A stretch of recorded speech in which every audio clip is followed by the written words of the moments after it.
Hello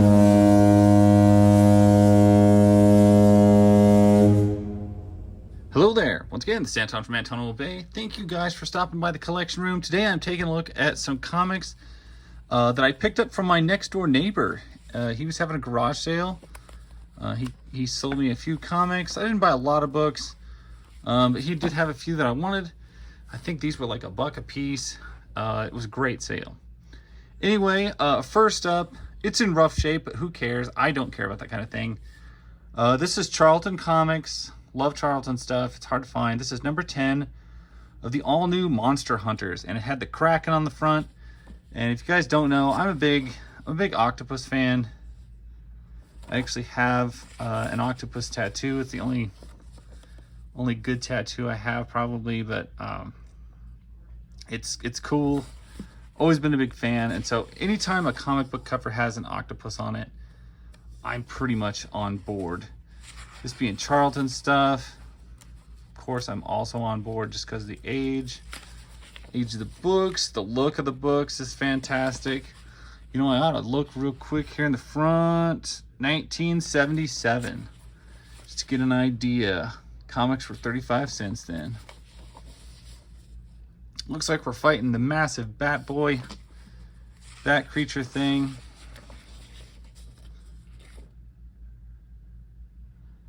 Is he wearing a glove? Nope. Anyway, interesting. The Witch's Sabbath, or Sabbat, whatever that means.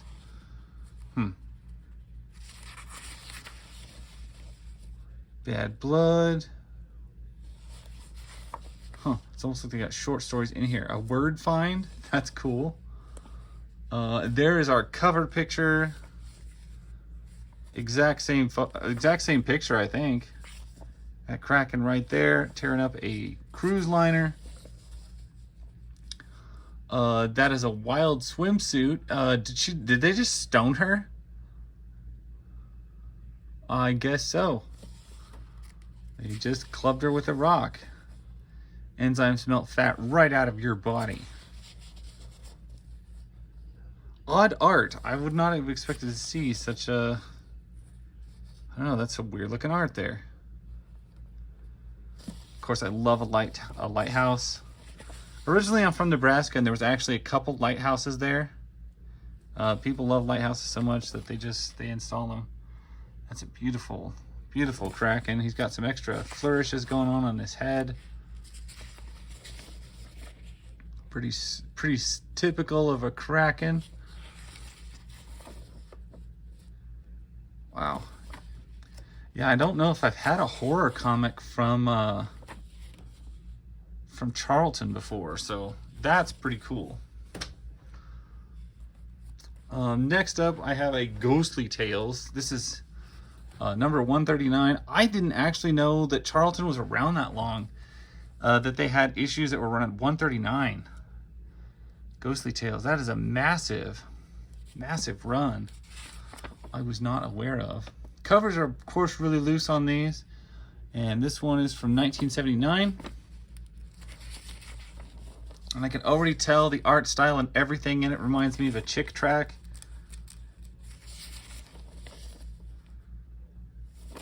It's in rough shape, but I am so pleased to have it. I mean, Andy sold it to me at a great deal, so I'm just super pleased with it. Truck Stop.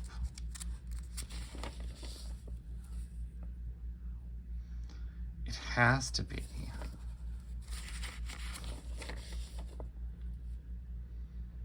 I get all I can handle. He is a weird little guy. Just his little one-liners that I read, different. Yes, we are, Joe. Yeah, he's creepy. That guy's creepy. No matter how you slice it, that guy's creepy. Andy Gibb poster. My ex-wife used to have, I think it was an Andy Gibb big poster, or maybe it was the Paint by Numbers, like some giant Andy Gibb thing. She was very, very into Andy Gibb. You could see this has a crease where it has been folded and probably tucked in somebody's back pocket. So this comic has got some miles on it. That that really doesn't bother me, you know? And I kind of thought about this. I watch a lot of American pickers and stuff. And, you know, some people get the antiques that they want to restore and they want them perfect and all that stuff. And then there's the people who like the patina. They like a little bit of rust. They like the look of the aged and the story that that age tells. And, you know, even though comic book fans are typically not that way, I've kind of fallen into that. This comic, with all of its dents, dings, and folds and creases, tells a story in my hand when I touch it, and that's pretty fantastic. That's something that you're not going to get out of a book that is just really, really pristine. Next up is Red Circle Comics Group, The Mighty Crusaders. These, I don't know, me and him did some trading back in the years ago. I don't know if these were originally mine. These look terribly familiar. I'm almost positive I've had these comics before. If not these exact comics, probably something rather similar. Just the name of the book and the Red Circle Comics Group looks very familiar to me. So I don't know if these are a reacquire. They probably are. I've bought stuff from him that I sold to him before already. It's kind of silly. Where your tastes and your desires change as you sell things and reacquire them. And sometimes you sell them because you had to, and sometimes you just sell them because you did, you know. Not a bad looking book. Really like the art in it. That perfect, I want to say 80s, but let me check. Yeah, 82. I say it feels like an 80s book. The only thing that was making me question was that the price is kind of steep. It's a $1 book. I feel like in 1980, Marvel would have been selling you a comic for about 60 cents, if I remember right. I don't like his hat, and I wish he was wearing a shirt. Galaxia. The Comet, the Web, Black Hood, the Jaguar. These are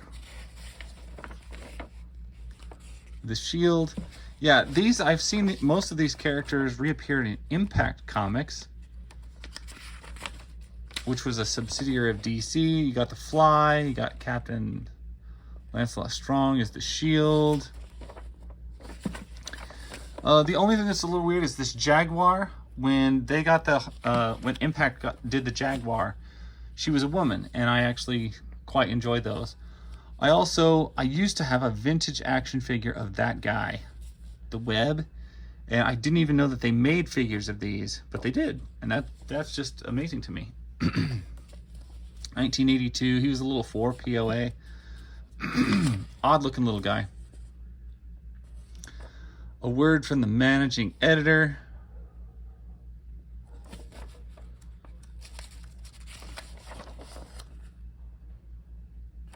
Floating City, Visible Brain Under Glass. Oh yeah, we got standard classic comic book stuff going on here. The Black Hood, the Comet. I just picked up a full series of the Comet recently, plus picked up a few doubles from the Comet just recently as well.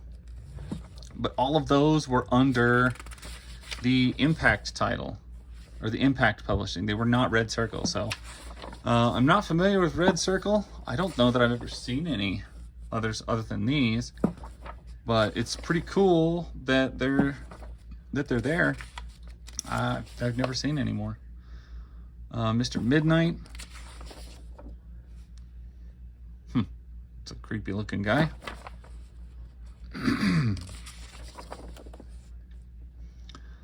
Nice piece of 80s automobile right there. Oh, guys, you know, sometimes I don't even realize it, but I really miss 80s cars. They were boxy and they were not cool, really.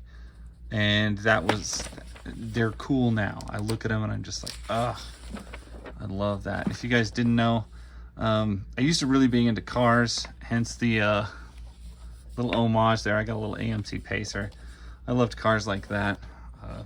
Kind of the unknown car, the lesser known car. Anyway, this is just a few of the books. I got a pretty good handful from him. I don't know, maybe 10 or so. But these are the ones I liked the most. Everything else was just kind of a, while I was there, let's grab it. And I'm very pleased to have these. So I appreciate you guys watching. I'm glad I could share this with you. Thank you guys for watching. That's my story. Bye.